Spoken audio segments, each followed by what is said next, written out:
杨紫直接发了2条有力的解释，打破了八卦的点点滴滴，一个个都是乌龙。作为媒体界的知名艺人，杨紫身上的亲民元素绝对足够引人注目。然而，狗子队却说要接一等瓜，小猴子子陷入了一场苦评风暴。狗子队说他们抓到了刘雪怡和杨紫的亲密感，刘雪怡亲自为杨紫唱歌，甚至大清早往返女方家。两者之间的联系非常不确定。狗子猜测，杨紫和刘雪怡之间的关系怎么看都不是标准的情侣关系。消息一出，引爆了导流圈。不过还是要表扬小猴子是一只小猴子。杨紫接连发了2条帖子，本来他就用雪衣2个字向社交舞台上的每一个人肯定了他们的关系。可见杨紫并没有刻意撇清与刘雪怡的关系，反而让网友们觉得两人十分亲近。越是直来直去，就越不会让人觉得不正常。杨紫原本是在友情台发文刷新，却被网友吐槽说福利不够。在这种情况下，杨紫干脆把晚上聚会的谈话记录贴了出来。晚上8点，他们去给刘学义过生日。当天，由于第2天的工作安排，他们在晚上11点整左右主动清空了现场。那天，不过网上流传的刘雪怡负责杨紫蛋糕的消息，并不是媒体所说的那样。刘雪怡直接把蛋糕递给杨紫闻了闻。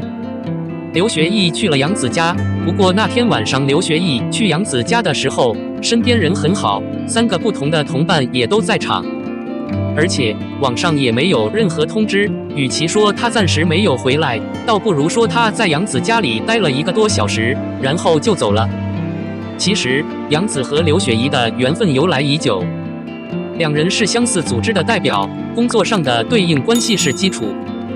两人此前曾合作过《青云外传》和《白蛇传》，而且他们私底下的关系非常好。刘雪怡已经连续6年给杨紫过生日了，他们之间的合作非常有趣和有趣。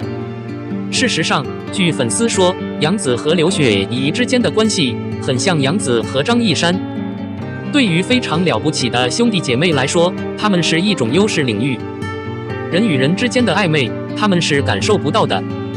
这次杨紫给大家解释了尴尬，网民们也离家很近。尽管一开始看到杨紫和刘雪怡的气势，大家也是一脸懵逼，但一时间众人心里好受了很多。总而言之，对于杨紫来说，她的职业是吃力不讨好，让人嫉妒。尽管如此，杨紫的内心其实并没有太大的进步，粉丝们还期待着能遇到一个能将她的真心传达给小猴子的人。反正综合来看，杨紫和刘雪怡都否认了绯闻，看来猴子还是单身。结果一切都是乌龙，有人欢喜有人忧。尽管如此，我也感慨，杨紫不愧是一个受到媒体普遍欢迎的好姐姐。她的一言一行都已经是千真万确了，而这一次，不管她是不是自己出示证据，都提前征得了同伴们的同意，然后才把来访记录贴出来。这样的杨紫怎能不爱？既然两人都说明了事情，希望他们以后的事业能够红红火火。02肖战不帮忙，一大批流量艺人怕反抗者能再演一次良心戏。加入玉骨遥聚会的肖战，终于重回穿搭秀场。很少接感情戏的肖战，在标准的市场上凑了几个人脉，甚至还有一些优秀的作品找上门来。出演这部剧的他，让无数网友觉得难以掌握这个默默无闻的 IP。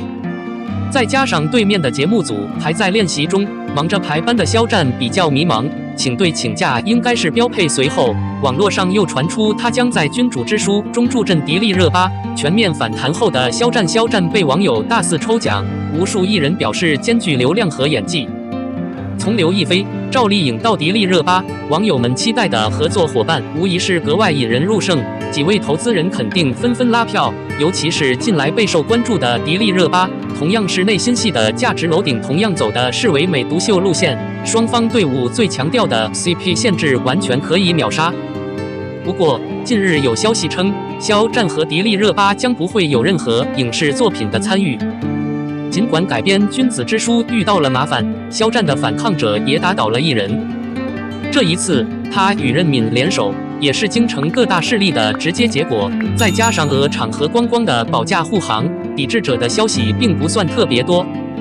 不过玉骨遥并不一定有这么侠义的经纪人，其他艺人通常会考虑自己的网络地位和资产，以免被反对者追赶。晚会上与肖战共同合作的杨紫就是最好的范本。一些网友干脆撩起裙子鼓劲，打着认同肖战的名义抢生意和少数权威支持。品牌方真人博文评论部分充斥着肖战对杨紫的失望，逼迫品牌方与杨紫解约。好在女粉丝的示弱让风波平息了下来。早前有这样一个例子，想要扶住肖战的人不过是一帮微不足道的流量艺人，所以这群人的最终命运，看来他会驳回发自内心的戏剧化内容。除了让他的伙伴们不痛，更多的是因为改版后的肖战大部分都是围绕主线展开的，真心话一般会一点一点从电影的选择中拉出来。03余生善意提示与第一部作品大相径庭。林教官没死，顾威有前任。敬重人生，请叫我余生。在经历了几个激动人心的弯道后，终于在湖南卫视和网络舞台上播出。尽管这个循环是艰难而复杂的，但完成仍然是真实的。不可避免的，请叫我余下的生活已经直播了一段时间。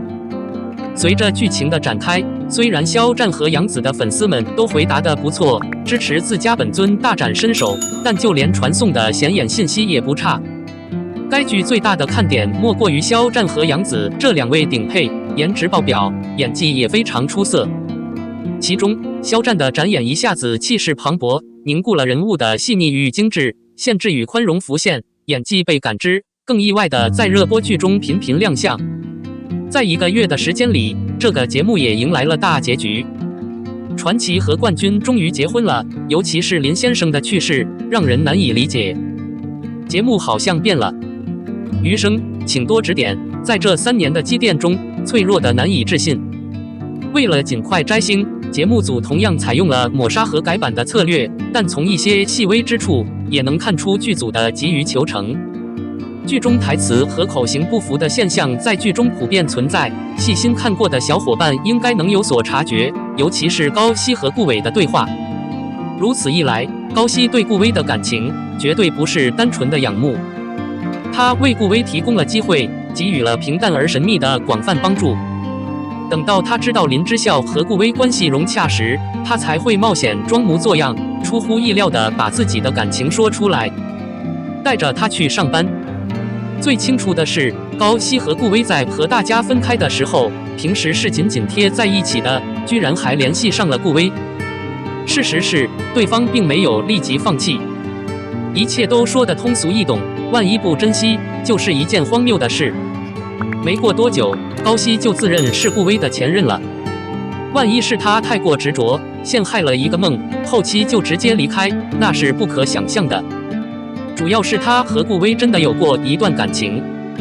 一个部分，第一首余生善劝最大的特点就是细腻敏感，贴近现实世界。男女主不是整容角色，很像身边的一大部分人，基本而温暖。无论如何，这个系列可能会更轰动，而且没有太多的环境感，尤其是关于冠军的性格。剧中胆大的女人是标准品，喜欢撩拨大声，热情开朗。不过，林之孝自己在第1本书里就说过，他不会玩，不会对顾威说太多情话。说书里和剧里的英雄都是反派，这绝不是歪曲。顺着这些思路，一边看着感情节目的排期，终于来到了大结局。顾威和林之孝结婚生子，一点都不意外。然而，没想到的是，据说林先生到最后还是死了。所有人都明白，传说中的女侠之所以能过得舒服，直接是因为林先生的胃病。林老师尽可能从一开始就治病。刚开始说要出国治疗，结果被顾维来了，因为化疗病情有了好转，但到了剧情结尾，他说自己的病已经扩散到肝。这样的设定似乎一开始就是顾维误会了感染的严重性。既然疏忽了救交者，顾威就自责自己有一个压力的问题。不过回想起来，未无悔，一帆风顺。丽迪和林之孝见了一面，李也没查出来。04孟子俏皮一副蒙古小姐的模样，一路小心翼翼地跑着和伙伴一起吃宵夜。孟子义在节目《伊兰舞传奇》中现身蒙古小姐姐，一身蒙古造型，草甸小姐姐有既视感。他还在自己的社交平台上发布了他的蒙古风格照片，画面中孟子义拉弓射箭，俏皮。粉丝们也纷纷在评论区称赞孟子义完美的剑击武器眼，非常酷。萧炎见孟子义穿着一身横纹西装逃出车外，立马披着被套跑进了一家店铺里，似乎在去吃晚饭的路上没有推迟。吃完饭，孟子缓缓离开了店里。走到门口的时候，他仔细地看了看一边，然后张开双臂小跑着朝车走去。这场跑步活动是不是看起来像吃完美食后的你我一样幸福呢？合作者抱着狗跟在孟子义身后乘车离开。在手艺细读我的传承节目中，孟子义探访了无形的社会遗产遗迹。在遭遇不同的非物质社会遗留能力后，孟子义感叹道：相信大家可以关注长春，不仅仅是一座有车有影城的城市，它同样包含着无数辉煌灿烂的难以捉摸的社会遗产。关注无形的社会遗产，不让它们流失，具有极其重要的意义。萧炎忍不住要说一句，虽然孟子容光焕发，射箭的眼神锐利，但当他放下弓箭的时候，却是密会晚会上的妩媚小姐。感叹号！想看哪位巨星的最新状态？快来评论区留言吧。